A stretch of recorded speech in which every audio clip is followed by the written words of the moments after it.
Un appel à l'intifada en plein Paris, un influenceur proche de LFI fait polémique. On va écouter le sonore dans un instant. Et puis dans un instant, j'essaierai d'appeler Vincent Moscato quand même pour voir ce qu'il fait cet après-midi. Je crois qu'il est sur la radio, hein, il est comme moi.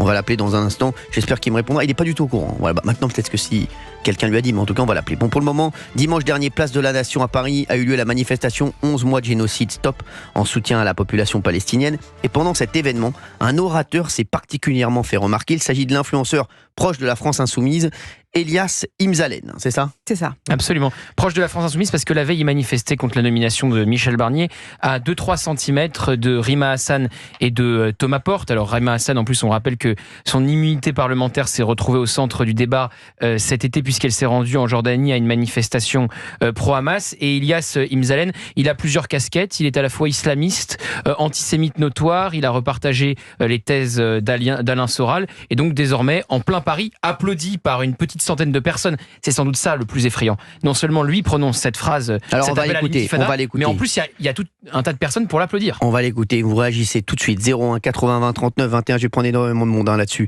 Appelez-nous, il y a Christophe qui arrive dans un instant et puis d'autres auditeurs. Pour le moment, écoutez.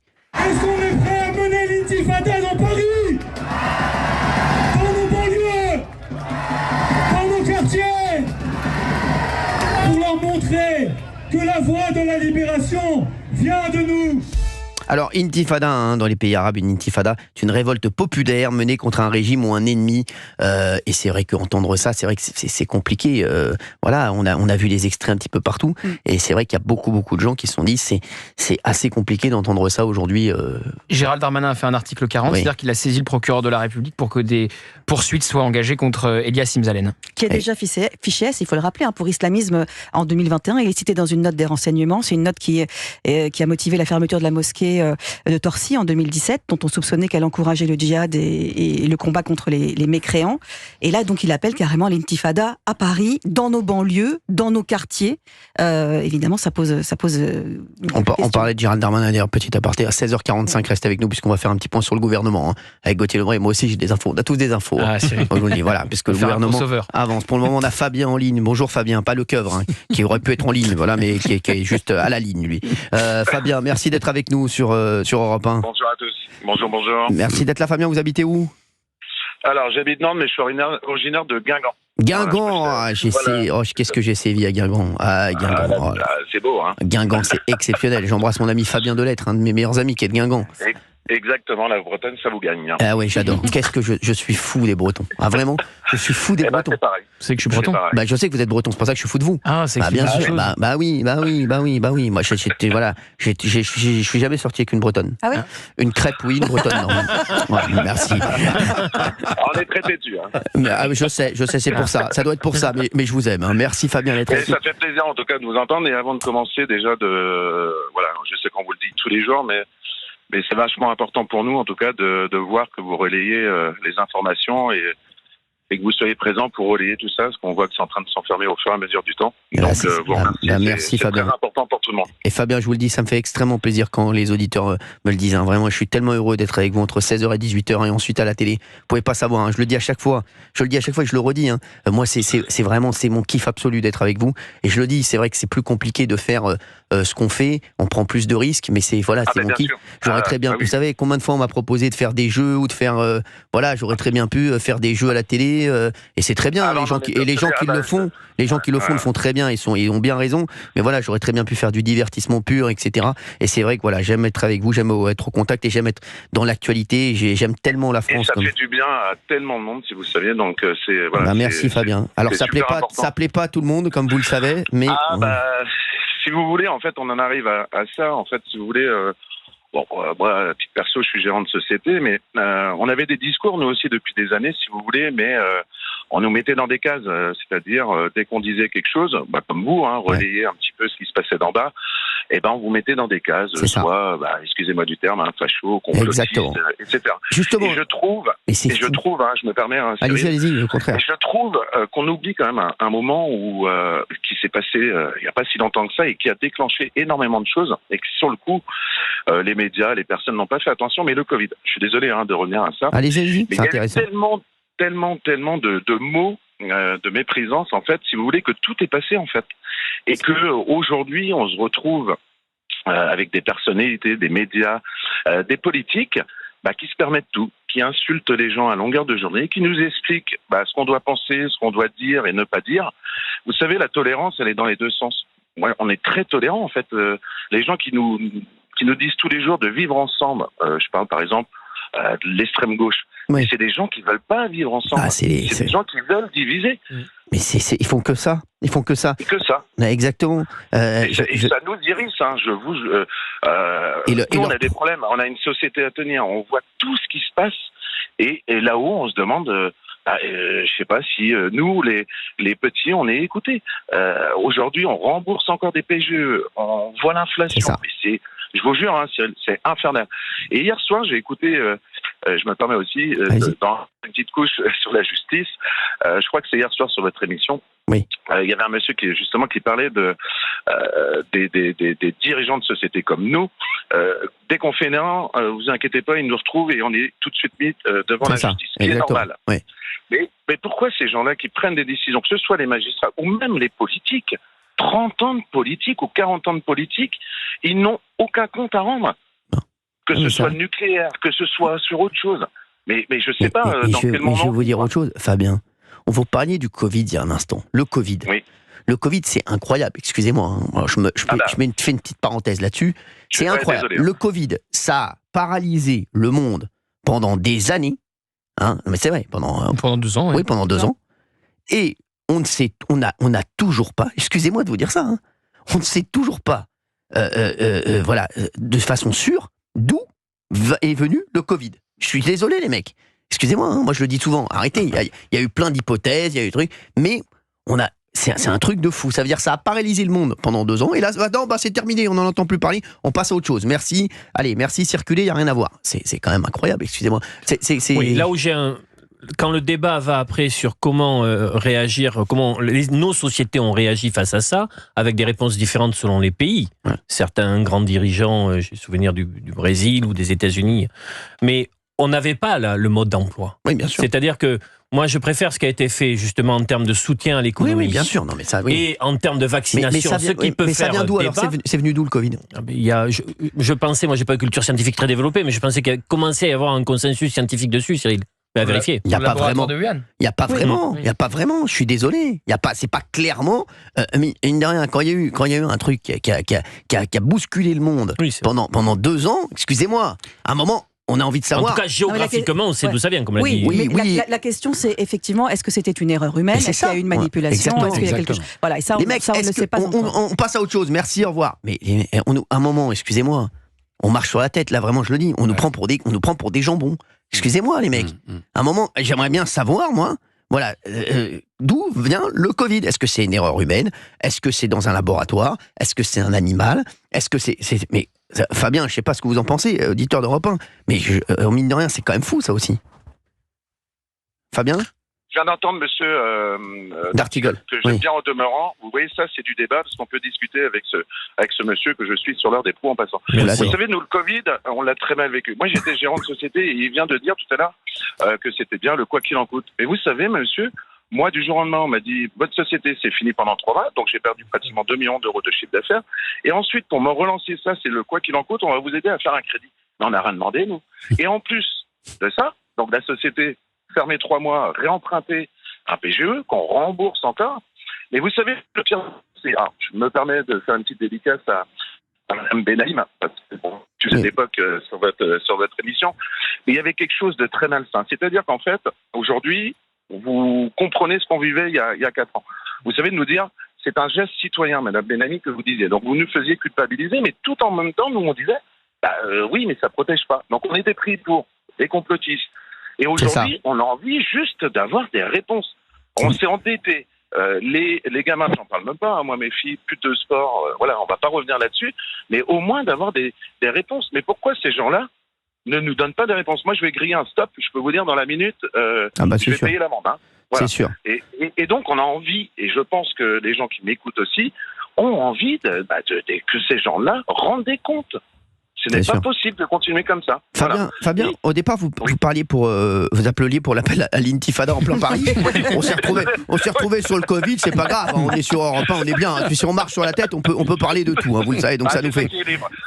Non, en fait, c'est ce que je disais à votre collègue tout à l'heure quand on m'a appelé. Et on a le résultat, voilà, c'est-à-dire que ils sont jamais condamnés. Et le problème, c'est que vous le dites depuis un moment, les médias du service public, c'est une catastrophe. Moi, je l'ai entendu avec Pascal Pro ce matin. Aucun média n'a relayé l'information. Donc ça veut dire qu'en fait, CNews qui est attaqué dans tous les sens ou C8, ça veut dire que nous, on dit la vérité, en fait, mais on n'a pas le droit. Il faudrait se taire et de rester sans contradiction. Et Fabien, je vais vous dire, et les autres médias nous tapent dessus aussi. Hein. C'est fou parce que la solidarité dans le métier, je la vois pas. Hein. Excusez-moi, ils nous tapent tous dessus. Hein. Mais vous savez, c'est ce qu'ils font depuis 5 ans. Les gens qui disent des choses, on les met de côté. Voilà. Ouais. Regardez, vous avez accueilli combien de personnes dans votre émission qui ne sont jamais reçues sur le service public. C'est nos impôts. Et quand attendez, mais quand on les reçoit, Fabien, on se fait taper par les autres journalistes qui font même des notifications à l'Arcom pour dire oui, pourquoi il a reçu ce mec-là, c'est très grave, il faut lui mettre une amende. Il y a un gros problème. Il y a un gros problème. Il y a un énorme problème. Il y a un énorme... Et le gros souci, il ne faut pas oublier que ces médias et les dirigeants, ce sont nous, les patrons. On les paye, ces gens-là. Je n'ai jamais vu, moi, des gens que je paye qui ne me rendent pas de compte. Hein. Mais c'est sûr. Donc, les médias, c'est pareil. Alors, donc, quotidien, toutes ces émissions, parce que nous, avec ma femme et mes filles, on vous regarde. Merci, on n'est pas bête, hein. Si j'ai envie de changer de bien chaîne, sûr. je change de chaîne. Oui. J'ai entendu monsieur Delogu, parce que je suis respectueux, qui hier soir, dans votre émission, je l'ai entendu, mais on n'est pas des idiots. Il faut arrêter, nous, de nous prendre les gens pour des idiots. Et je pense justement, ce qui les dérange, c'est qu'on s'éveille, qu'on arrive à avoir des informations. Vous savez, les réseaux sociaux, il y a de tout. C'est catastrophique. Mais le gros point positif de ces réseaux, c'est qu'on peut trouver notre information, de pas suivre une chaîne toute la journée qui va nous expliquer les gentils. Non, on va chercher d'autres pêches infos. Donc ça les dérange. Regardez ce qu'ils font au niveau mondial, que ce soit au Brésil avec Twitter. Voilà, il y a quelque chose qui se passe depuis des années qui est en train de s'accélérer. Voilà. C'est vrai, et on essaie de nous faire taire, hein, que ce soit Gauthier Lebray sur CNews ou moi, voilà, Gauthier Lebray, ou même chez lui, sa femme essaie de le faire taire, hein, sachez-le. Fabien, voilà, Gauthier Lebray, oui. Non, je voulais dire deux choses. Déjà, effectivement, il y a très peu de traitement médiatique. J'imagine 2 secondes si c'était un négationniste qui, la veille, avait manifesté avec Marine Le Pen et Jordan Bardella, le retentissement médiatique que ça aurait. Et ensuite, deuxième point, je rappelle donc que ce monsieur Elias Imzalen, fiché S, qui a donc appelé à l'intifada, la veille, il manifestait avec 2 députés, une eurodéputée LFI, Rima Hassan, et un député français, Thomas Porte. J'aimerais savoir les alliances. Est-ce qu'ils sont gênés ou pas de cette alliance? Parce que je rappelle qu'il y a eu une alliance quand même du nouveau Front Populaire qui allait jusqu'à François Hollande. Bien sûr. Jusqu'à François Hollande. Et ils se sont alliés avec eux. Rima Hassan, ils se sont alliés avec eux. Elle était connue depuis la campagne des européennes. Ils sont alliés ensemble aux législatives. Ça pose quand même une énorme question. Ça pose une énorme question. Merci Fabien d'avoir été avec nous sur Europe 1. Ça a été un bonheur. Grand plaisir. Ça a été un bonheur. Et vous me rappelez quand vous voulez, Fabien. D'accord. Avec grand plaisir. Je vous embrasse, Fabien. On va voir Benjamin. Bonjour à tout le monde. Merci Benjamin et Christophe sur Europe 1. Puis on va parler du nouveau gouvernement aussi dans un instant. On a des noms. À tout de suite sur Europe 1. 16h, 18h. Cyril Hanouna. Merci d'être avec nous sur Europe 1. Vous nous appelez 01 80 20 39 21. Venez discuter avec moi de ce que vous voulez d'ailleurs. Hein. Franchement, appelez-nous. Il n'y a aucun problème. Moi, j'ai envie de discuter avec toutes les personnes qui nous écoutent, même ceux qui ne nous écoutent pas. Voilà, tout le monde. N'hésitez pas à nous appeler. On est là, on est sur Europe 1 de 16h à 18h. C'est On marche sur la tête. Un appel à l'intifada en plein Paris. Elias Imzalen, un influenceur proche de LFI, fait polémique. On a entendu le sonore, hein, c'est incroyable. Vraiment. Et puis Benaïm, Valérie, vous avez regardé un petit peu sur ses réseaux sociaux, c'est incroyable. Hein, ce oui, je suis allée voir. Le moins qu'on puisse dire, c'est que ce monsieur ne se cache pas. C'est-à-dire qu'on aurait pu imaginer qu'effectivement, ce seraient des mots entre gens qui se comprennent et qui sont d'accord. Mais non, pas du tout. Je suis allée notamment voir sur son Instagram. Et sur son Instagram, il poste régulièrement des vidéos et notamment des vidéos de manifestations pro-palestiniennes. Ça, ce n'est pas un souci. Mais parfois, les légendes, elles, interrogent, et notamment celle-ci. Ils sont et resteront notre espoir, parle-t-il en parlant des Gazaouis, car leurs ennemis sont nos ennemis, leur sang est notre sang, leur douleur est notre douleur, leur libération notre libération. Quoi qu'il arrive, ils triompheront. La victoire ou le martyr, Inch'Allah. Cette dernière phrase pose quand même une sérieuse question. Alors, c'est fou. C'est fou. Oui, ils font du mal et pour le coup, ils font du mal à la cause palestinienne, qui est une cause en effet, exactement. dit qu'on peut défendre. Exactement, bravo. À partir du moment où il y a une condamnation claire du pogrom du 7 octobre et du droit à la sécurité, à l'existence pour l'État d'Israël. Tout à fait. Mais ces personnes qui se revendiquent d'un soutien à Israël font un mal immense aux Palestiniens. En fait. La Palestine, de soutien à la Palestine, pas à Israël. Pardon, soutien à la Palestine. Ils font un mal immense, merci Gauthier, aux Palestiniens. Et ça, c'est terrible parce qu'il y a beaucoup de gens qui aimeraient pouvoir soutenir la Palestine et le droit à Israël, à l'existence et à la sécurité. C'est pas parce qu'on soutient la Palestine qu'on est LFI. Hein. Exactement, oui, mais c'est important à le dire comme vous le dites, Cyril, mais il y a beaucoup ils ont de gens, coopté le sujet. Il y a beaucoup de gens aujourd'hui qui commencent à se taire et en leur laissant l'espace médiatique et puis public, comme je disais, c'est pas parce qu'on veut un État palestinien qu'on est antisémite aussi, qu'on doit être antisémite. Exactement. C'est ça, absolument pas. Ah oui, donc non, mais avec la LFI, c'est ce dont on a l'impression. Mais à force de mélanger les termes, de parler de juifs, de sionistes, de mélanger État génocidaire, Israël, etc. Le problème, c'est pas de vouloir un État palestinien, c'est même la position de la France, la solution à deux États. Le problème, c'est de vouloir la disparition de tout le monde, la disparition de l'État Israël. Exactement. C'est pas la position de tout le monde, par exemple. C'est pas la position du tout d'une Rima Hassan qui veut un État binational, c'est-à-dire de la position de tous les gens, je dis, de tous les gens raisonnables, de tous les gens raisonnables. Quand vous reprenez sans cesse le slogan qu'on a justement entendu dans ces manifestations pro-palestiniennes, donc c'est aussi pour ça qu'elles peuvent poser problème. Il n'y a pas une manifestation pro-palestinienne sans qu'on entend From the river to the sea, du Jourdain à la mer Méditerranée, ce qui signifie les Juifs à la mer, donc plus d'État israélien. Et sous couvert d'antisionisme, vous grattez un peu et vous tombez toujours sur un antisémite. Exactement. Benjamin est avec nous sur Europe 1. Merci Benjamin d'être là. Vous nous écoutez peut-être dans votre voiture, vous nous écoutez à la maison, vous nous écoutez sur europe1.fr. Il y a beaucoup de gens qui me parlent de ma tenue aujourd'hui. Je vous ai trouvé très chic. Les gens aiment bien m'écouter. Je la mettrai en ligne forcément. Chic et sexy. Ouais. Chic et sexy. Merci. Calmez-vous quand même. Calmez-vous quand même. Oh là là, heureusement qu'il y a une chaise d'écart entre vous deux. Je vais en mettre plusieurs. On va mettre un sofa entier. Merci. Il est 16h36. On est en direct sur Europe 1. Benjamin est là. Merci d'être avec nous. Benjamin, vous nous appelez d'où ? Bonjour, je vous appelle d'Essonne. Essonne, où ça exactement ? Je suis à Linas, à côté de Montlhéry. Linas, chez le... Sandwicherie. Je connais très bien. Vous me mettez un œuf sans mimolette.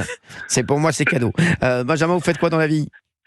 Je suis en reconversion professionnelle suite à un handicap. D'accord, vous faisiez quoi avant, Benji ?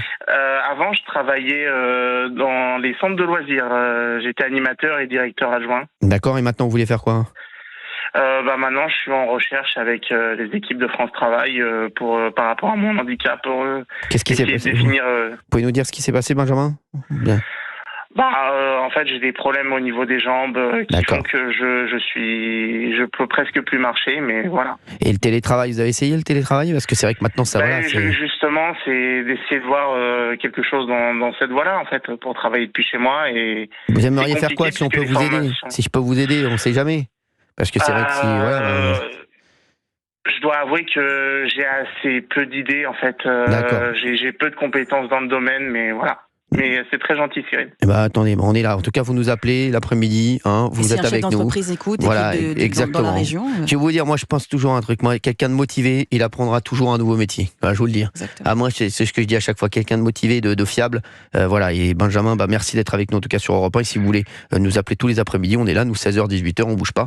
Vous avez votre place. Je pourrais vous prendre au mot, Cyril, parce que j'aimerais d'abord vous dire à vous, à toutes vos équipes, notamment Valérie, notamment qui est sur le plateau, tous vos chroniqueurs, toutes les équipes de C8, que c'est absolument un scandale ce qui vous arrive, ce qu'on veut vous faire taire. On a le droit de ne pas être d'accord avec vous, on a le droit mais il faut débattre. C'est ça dans la vie, il faut débattre. Et c'est pas parce que vous avez un son de cloche différent de ce que cette masse qui se prétend être les chantres de la vérité veut que les gens suivent comme des moutons. Non, vous avez le droit d'avoir un avis différent. Et la liberté d'expression est gravement remise en cause dans notre pays. Et ça, c'est un véritable scandale. Et en plus, ils sont pas d'accord avec vous, mais ils vont mettre 400 personnes au chômage. Exactement. Écoutez, on va se battre, on est là pour l'instant, vous le savez. Benjamin, on est là bien entendu, donc voilà, on bouge pas. On va se retrouver dans un instant, sur Europe 1, parce qu'il y a de plus en plus de gens qui veulent nous parler. Voilà, Benjamin, on se retrouve dans un instant, vous restez avec nous sur Europe 1. Il y aura Christophe aussi qui veut réagir, et puis après on aura les scoops de Fabien Lecavre. Ne les manquez pas, aujourd'hui ils sont très forts. Je sais pas ce qu'il y a, mais je le sens. À tout de suite. Europe 1, 16h, 18h. On marche sur la tête. Qatar Airways vous invite à prolonger votre été. Bali, Bangkok, Tokyo, repartez pour de nouvelles aventures grâce à des offres exceptionnelles de rentrée. Infos et conditions sur qatarairways.com. Mesdames et messieurs, chez Poltron et Sofa, il y a une économie allant jusqu'à 60%. Sur les nouveaux modèles de la collection. Mais non, je voulais le dire. Eh bien, tu peux dire que ça se termine samedi. Venez découvrir plus de 90 modèles chez Poltron et Sofa. Solo divani di qualità. Et voilà. Uniquement des canapés de qualité, vérifiez conditions en magasin. La nouvelle Suzuki Swift Hybrid, c'est un design inspirant, une technologie de pointe et une conduite exaltante à partir de 159 € par mois. Nouvelle Suzuki Swift Hybrid, place à l'exaltation. Portes ouvertes ce week-end. Swift Hybrid Avantage. Location longue durée 37 mois, 30 000 km. Premier loyer de 4 000 €, entretien inclus. Valable jusqu'au 31 octobre 2024. Si accord Kofi Kabaï. Détails sur suzuki.fr. Pour les trajets courts, privilégiez la marche ou le vélo. Cerise de Groupama nous dit pourquoi ça change tout d'être bien accompagné. Qu'est-ce qui ne va pas, Didier ? J'ai un mal de ventre qui ne passe pas, Cerise. Mais ici, impossible d'avoir un rendez-vous avant 10 jours. Alors je vais voir comment ça évolue. N'attendez pas pour consulter. Avec Groupama, vous bénéficiez de 6 téléconsultations par an pour vous entretenir avec un médecin généraliste à distance. Ça, c'est rassurant, Cerise. En plus, c'est 7 jours sur 7, sans avance de frais ni reste à charge. Groupama, la vraie vie s'assure ici. Plus d'infos sur groupama.fr. Europe 1, 16h, 18h. On marche sur la tête. Il est 16h40. Merci de m'appeler. Il est 16h40, on est sur Europe 1, vous restez avec nous jusqu'à 18h. On a Benjamin en ligne qui voudrait réagir à cet appel à l'intifada en plein Paris. Merci Benjamin. Et vous nous appelez tous les après-midi comme je vous l'ai dit. Dites-nous tout. Oui, en fait, on marche vraiment sur la tête, mais je crois que bientôt, il y aura même plus de tête parce que là, cette intervention, c'est complètement lunaire qu'en plein Paris, on laisse des gens tenir ce genre de propos. Et moi, je le dis souvent, ça serait quelqu'un qui serait affilié au Rassemblement National ou pire. Tout le monde serait vent debout, ça serait dans la rue, on se demanderait pourquoi ça n'a pas été censuré. Là, ça passe crème. On a quelqu'un qui appelle à la haine des Juifs, à un nouveau génocide des Juifs, gratuitement. En plus, c'est quelqu'un qui mêle l'islam à tout ça parce qu'il s'en sert comme levier politique, puisque là, on n'est pas dans des... Pour moi, c'est pas des vrais croyants, ces gens-là. C'est juste des gens qui s'en servent pour des raisons politiques. Tout ça soutenu par la France insoumise, qui est... pour moi, je les appelle la France islamiste, parce qu'il n'y a pas d'autre mot. C'est des gens qui sont ouvertement antisémites. On a souvent ce débat des soi-disant partis républicains. Mais en fait, le seul parti qui n'est pas républicain, c'est la France insoumise. C'est des gens qui n'apprêchent que la haine, que la violence, qui n'en ont rien à faire de nos institutions républicaines. Et ces gens-là fracturent, divisent le pays. C'est un véritable scandale.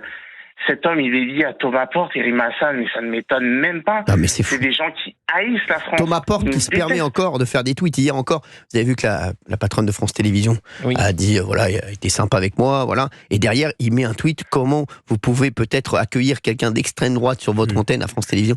Non mais mec, comment ils se permettent encore de parler? Non mais ils sont fous. C'est Thomas Porte qui va donner des brevets de moralité. Non, mais c'est fou. L'homme qui mettait son pied sur un ballon à l'effigie d'Olivier Dussopt et qui a été exclu de l'Assemblée nationale pendant 15 jours. C'est lui qui distribue les brevets de moralité maintenant. Donc... Écoutez, on est bien barré, hein, franchement. Fabien Lecoeur.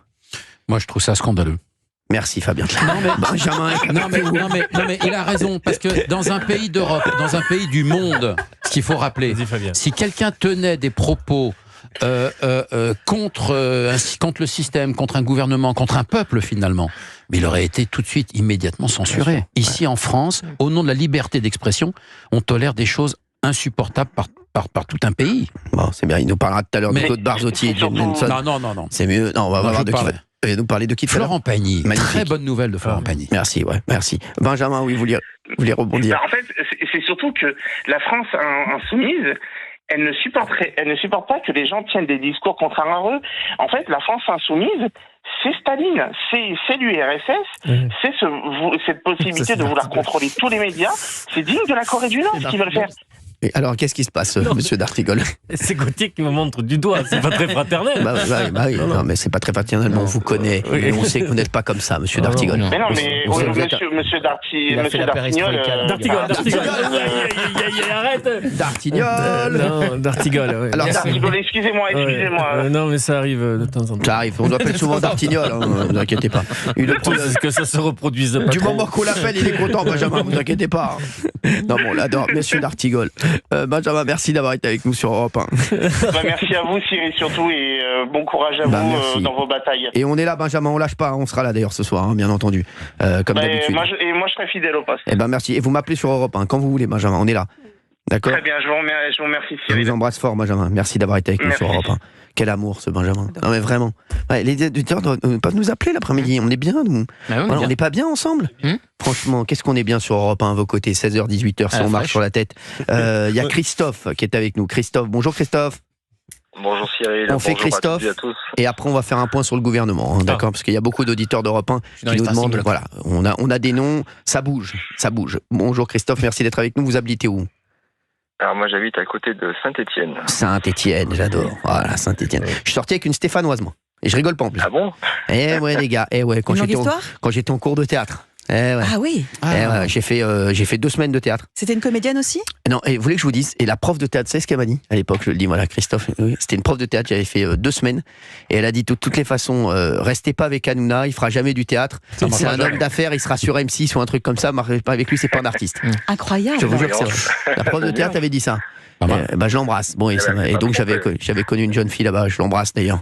Si elle m'écoute, voilà, elle a toujours mes coordonnées. Je suis bien sûr tout oui pour lui présenter des amis à moi. Car, voilà, ma carrière sentimentale est terminée. Merci Christophe. Mais non, elle commence. Elle est derrière moi, Christophe. Christophe, merci d'être avec nous. Vous faites quoi dans la vie? Avec grand plaisir. Moi, je suis cadre dans l'industrie. D'accord. Dans quoi on peut c'est dans la pharmaceutique. La pharmaceutique, j'adore. Vous savez que j'adore. D'ailleurs, j'embrasse toute l'équipe de Croatie de foot. Diantalvic, Klamoxil. Merci. Aspégique également. L'avant-centre. Merci. On les embrasse sur Europe 1. Christophe, vous vouliez réagir à ce qu'on vient d'entendre? Oui, tout à fait. C'est vrai que je rejoins beaucoup d'avis des auditeurs et de vos chroniqueurs également sur cet Elias Dimzalen, c'est juste honteux que ce monsieur tienne des propos effectivement pareils dans notre pays.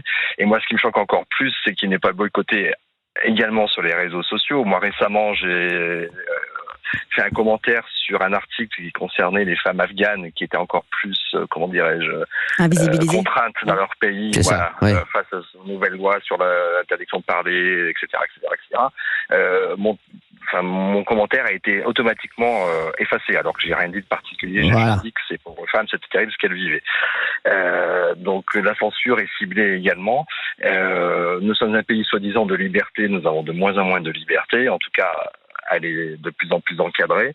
Et c'est vrai qu'on ne peut plus exprimer. On voit bien ce qui se passe avec vous, avec l'ARCOM, avec les autorités. Enfin, c'est insupportable. Si je prends un contre-exemple, j'ai mon fils qui a 20 ans, qui est étudiant, qui a fait un stage à l'étranger au Canada, pour ne pas le dire. Il est resté 4 mois au Canada. Tout s'est très bien passé. Il y a différentes cultures, etc. Il n'y a aucun problème. La police est présente. Tout le monde a peur de la police. Tout le monde vit en parfaite harmonie. C'est pas parfait du Canada, mais globalement, ça s'est extrêmement bien passé. Il est revenu en France.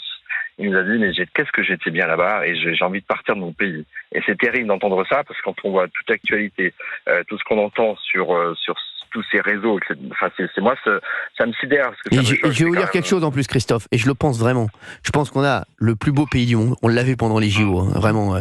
Voilà, et on le voit à chaque fois, parce qu'on on a fait Paris, mais toutes les villes de France sont exceptionnelles. Et je vous le dis, moi, j'aime profondément les Français, qui je trouve sont un peuple exceptionnel. Vraiment, je vous le dis, c'est vraiment des gens exceptionnels. Moi, je le vois à l'étranger. Je suis désolé. Voilà, aussi à l'étranger, on le voit, on dit toujours c'est mieux ailleurs, mais sachez que les Français sont quand même des gens exceptionnels. Et c'est vrai qu'on ne comprend pas ce qui cloche, parce que on a un pays exceptionnel. Je trouve qu'il y a des gens exceptionnels, et On n'y arrive pas. Et c'est vrai que les gens, voilà, on se pose la question, voilà, de qu'est-ce qui cloche. Et des discours comme les vôtres, on les entend tous les jours. Hein. Combien de personnes me disent les enfants vont partir à l'étranger, ils veulent pas faire leurs études ici. De toutes les façons, ils partent tous les jours. J'entends des gens qui me disent on va installer nos enfants à l'étranger, aux États-Unis, à Londres, au Canada, en Australie, partout. C'est ça. Et c'est très triste parce que moi, quand mon fils me dit ça me rend triste. Bah, bien sûr. Moi, je suis français et une petite partie de mes ancêtres viennent de l'immigration polonaise à une certaine époque. Et quand j'entends en plus qu'en France, aujourd'hui, on parle encore du Parti communisme, LFI et compagnie, mais moi, je suis outré. Quand je remonte à l'histoire de ma grand-mère qui a dû quitter et fuir son pays pour des raisons politiques à cause des communistes, justement, elle a fui son pays pour venir se réfugier en France. Et c'est terrible parce qu'en France, quand elle est arrivée, on lui a pas dit amen, bonjour, vous êtes bienvenus. Ils ont été très mal accueillis, etc. Enfin, comme ça peut se passer dans certains pays, mais après, il n'y a pas eu de sujet. Ça, au bout de quelques années, il n'y a aucun problème. C'est pareil pour des Italiens, pour des Espagnols et d'autres origines, peu importe. Bien sûr. À partir du moment où les gens se comportent bien, il n'y a aucun sujet. Mais tout ça pour dire que quand on entend M. Roussel, comme il était ce matin à l'antenne, j'hallucine. Un monsieur qui représente même pas 3% du vote en France, qui se croit le plus puissant. Mais c'est insupportable. Quant à M. Mélenchon, n'en parlons même pas. Il n'a jamais rien gagné de sa vie et il vit sur nos deniers depuis toujours. C'est juste et c'est celui qui a le plus gros patrimoine, hein, d'ailleurs. Hein. En plus, c'est ce que j'allais dire. Et en plus, il a un patrimoine de folie. Et enfin, moi, ça me choque, ça me sidère. Ça sidère beaucoup de monde, Christophe. Hein. Alors, D'Artigol, est-ce qu'il veut réagir à tout ça? Non, mais je pense que si on veut la liberté d'expression, il faut l'accepter, y compris pour des personnes dont on ne partage pas les idées. C'est-à-dire qu'un Fabien Roussel ou même d'autres voix qu'on peut juger minoritaires à gauche, elles font du bien à l'idée de gauche. Et si on devait enlever du paysage politique tous ceux qui n'ont pas eu un bon résultat sur des dernières élections, ça éliminerait beaucoup de personnes. Donc moi je pense qu'il faut... Moi je suis plutôt très favorable au pluralisme, qu'il y ait beaucoup de paroles politiques. Et après, s'il y a des problèmes, c'est l'article 40.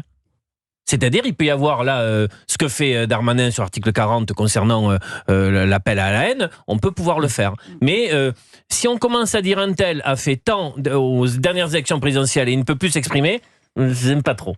Merci Olivier D'Artigol. Non mais c'est vrai. Mais non, bien sûr, vous avez raison. Parce que sinon, on va rester avec quoi? Ceux qui ont fait Marine Le Pen, donc Emmanuel Macron et Jean-Luc Mélenchon.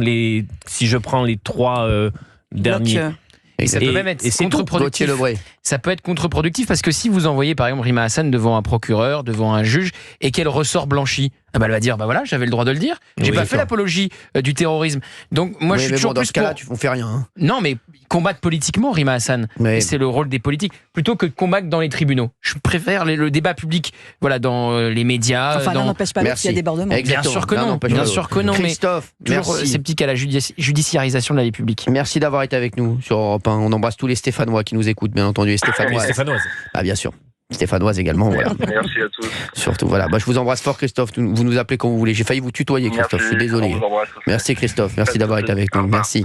On va revenir sur le gouvernement, tiens, puisque dans un instant aussi, on va avoir avec nous celle que vous attendez tous, parce que on l'avait prévue hier. Elle est venue aujourd'hui. Béatrice Brugère, présidente du syndicat Unité Magistrats SNM FO. Elle répond aux questions des auditeurs sur toute l'actualité judiciaire. On parle beaucoup de justice. Et elle a écrit un livre exceptionnel, ce que vous nous avez dit, Monsieur D'Artigol. Et vous pouvez lui poser toutes vos questions. 01 80 20 39 21. Je veux vraiment que vous posiez des questions parce que c'est une spécialiste et on parle énormément de justice en ce moment. On dit toujours que la justice fait défaut en France et on va avoir toutes les réponses grâce à elle. Elle est exceptionnelle. Elle sera avec nous dans un instant et puis on va reparler de cette histoire. Un grand restaurant parisien est visé par plusieurs plaintes. Des serveurs auraient tenu des propos antisémites visant des clients de confession juive. On va en parler dans un instant. On va vous raconter cette affaire. Juste avant, Gauthier, Lebré, juste mon les Gauthier. noms qui circulent. Oui. Alors moi j'en ai aussi.